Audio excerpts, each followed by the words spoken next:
So today, right now, I'm going to talk about the ultimate sacrifice, Jesus' sacrifice for us, God's sacrifice of his son for us.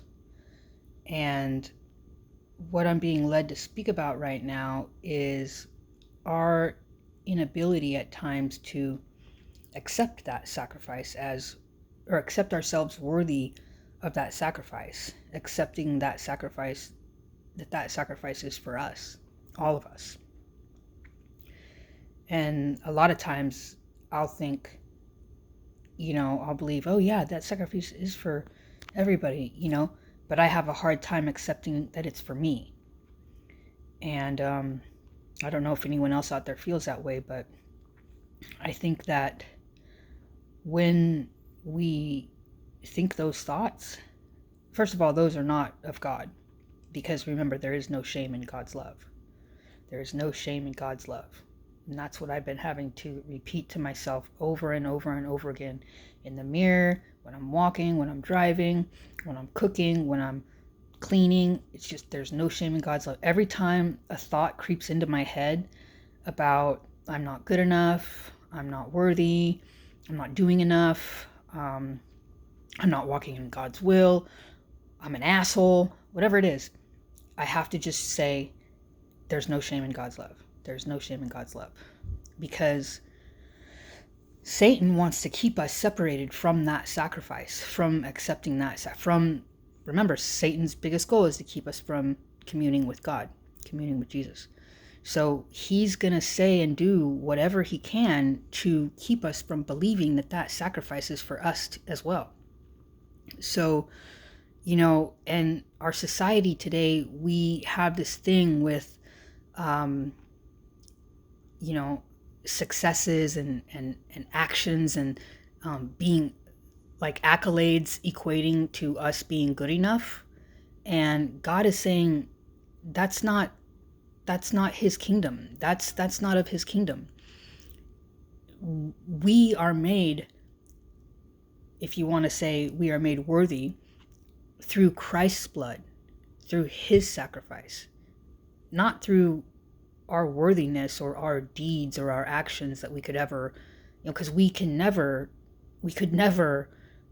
reach that, which is why there's an Old Testament and a New Testament. And I don't want to get too far into the Bible right now, but I'm just saying, before Jesus came, there was laws and rules that people had to follow. And when Jesus came, he broke that.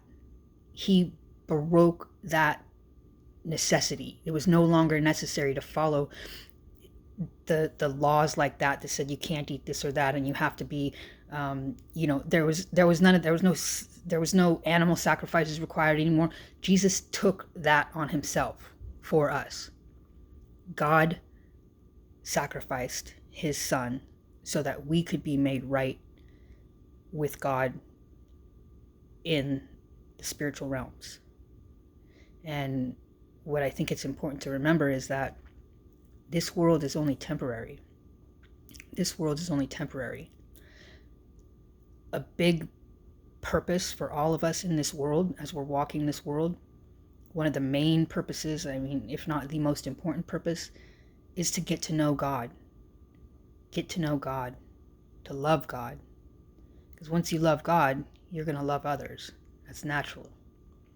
Once the love of God comes into your heart and into your spirit, you will look at others in a different light. So I just like to say, remember that Christ's sacrifice is the ultimate sacrifice. And it's not just for any one person or just for any one religion or just for any one church. It's for all of us. And that includes you. And that includes me too. And we're all sinners, we're all fallen, and that's why we had to have Jesus come for us. And so don't let anyone, don't let yourself, and don't let Satan tell you otherwise, because the truth lies in accepting Christ's sacrifice. If we don't accept it, or if we question whether or not it's for us, then we're we're basically questioning God. We're questioning what he did. We're negating Christ's sacrifice. And ooh, that hurts to think about that. So hope this was helpful.